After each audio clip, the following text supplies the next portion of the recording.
Why isn't she in Hawaii? Hawaii has been taking something of a kicking just recently. At least 93 people have died in the fire that consumed the historic town of Lahaina on the Hawaiian island of Maui, and officials warned that the effort to find and identify the dead was still in its early stages. Meanwhile, anger at the government response to the deadliest wildfire in recent US history is mounting. Residents have raised questions over various aspects of the government response, from warnings during the inferno to aid distribution in the days since. With hundreds of people still missing, Hawaii's Governor Josh Green warned that the death toll is likely to rise. The rescue operation, Green said, has shifted focus to centre on the loss of life. It's an impossible day, Green said on Saturday, as he toured Lahaina. It will certainly be the worst natural disaster that Hawaii ever faced. Across the Hawaiian Islands, people were waiting for news about their loved ones. The Maui police chief, John Pelletier, said the search efforts through the smouldering ruins have been challenging. We've got an area that we have to contain that is at least 5 square miles, and it is full of our loved ones, he said during a news conference on Saturday. Teams have been marking ruins with bright orange letters, an X for those where an initial search was done, and HR, where human remains have been found. Pelletier encouraged locals to share DNA samples with family assistance centres if they are still missing family members. Only 2 remains have been identified so far. Frustration with the speed of the government response mounted over the weekend. Mazie Hirono, the senator from Hawaii, said there would be investigations into how and why the disaster unfolded.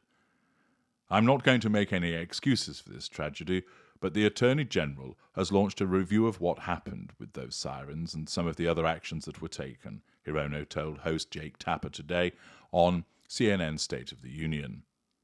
Hawaii has a territory-wide emergency system with sirens that are tested monthly, but emergency management records did not indicate warning sirens sounded before people had to run for their lives. Local officials have described a nightmarish confluence of factors, including communication network failures, powerful wind gusts from an offshore hurricane, and a separate wildfire dozens of miles away, that made it nearly impossible to coordinate in real time with the emergency management agencies that would typically issue warnings and evacuation orders. On Saturday, emergency workers were still scrambling to find temporary housing for those lucky enough to survive. Communications were still difficult, with 30 mobile phone cell towers offline. Power outages were expected to last several weeks on the western side of the island.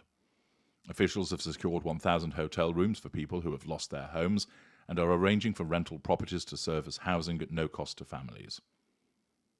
Governor Green explained that more than 1,400 people have been taken in at emergency shelters. As many as 4,500 people remain in need of shelter, county officials said on Facebook, citing figures from the Federal Emergency Management Agency, FEMA, and the Pacific Disaster Center. More than 250 workers from FEMA have been deployed to help on the ground with the recovery. FEMA has estimated the cost to rebuild Lahaina was at $5.5 billion, with more than 2,100 acres burned. Officials warned that some areas of Lahaina were highly toxic. The Hawaii Health Department said people returning should wear respirator masks and goggles. Ash and dust from burned buildings could contain contaminants, including asbestos, arsenic, and lead.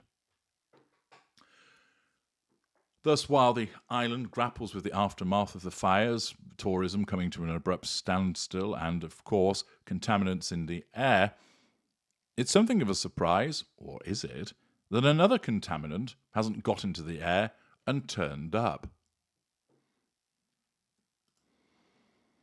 After all, Oprah Winfrey managed to appear, turning up with pillows, diapers, and shampoo, apparently by way of response to asking people what they needed. Although she and a camera crew were turned away from a shelter for survivors of the Hawaii wildfires. She has been spending recent days helping with aid efforts, but of course she does own land and property on the island and spends a sizable part of the year there. So she's on the ground and helping out to some degree. But this isn't about Oprah's response, but it is to highlight that a well-known person is involved in providing some form of aid effort. But where's Harry's wife? After all, if she can hop on a private jet and swoop in at Uvalde to wander up and down looking at a memorial with a camera crew and photographers, why isn't she in Hawaii? It ticks all the boxes: natural disaster, prominent reporting, loss of life, loss of property, upset people needing help, all the things for the angel of Monty Shitshow to swoop in and dole out her own particular brand of compassion for. Why then hasn't she turned up on a private jet to help out? Might it be that she's learned her lesson from the criticism that she received about her attendance at Uvalde? Short answer to that is no. She doesn't accept that she did anything wrong. She's Harry's wife. She's allowed to go where she wants. And if you criticised her for turning up as a mother at Uvalde, well, that makes you a despicable person. Because she is not a despicable person for attending Uvalde. You are the bad person for calling her that. So it isn't the case that her non-appearance at Hawaii is down to her thinking, well, I went to Uvalde and that didn't go down very well, so I might get more of the same at the moment because I'm not particularly popular. No, it isn't that. It's quite simply that her narcissism evaluates that it isn't worth it. Whereas an empathic person is motivated by their emotional empathy to assist, the narcissism is far more transactional. It's essentially, what's in it for me? Am I able to control people through my attendance in Hawaii? Will I gain fuel by virtue of people's responses? Are there any character traits and residual benefits to obtain? Now, certainly, an appearance at Hawaii might assist with regard to control, but her narcissism is mindful of the fact that she's unpopular and that people might not react well to her appearance. Her narcissism, remember, is a self-defense mechanism. And whilst it doesn't accept that there is any justification for her lack of popularity, it still is able to recognize that she's not and would take steps to protect her.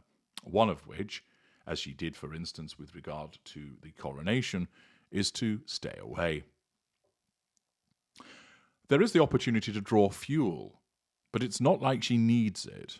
She can obtain fuel by remaining in Monty Shitshow and wandering around doling out pity plays with stress patches instead. And this leads to our next point. It's too difficult.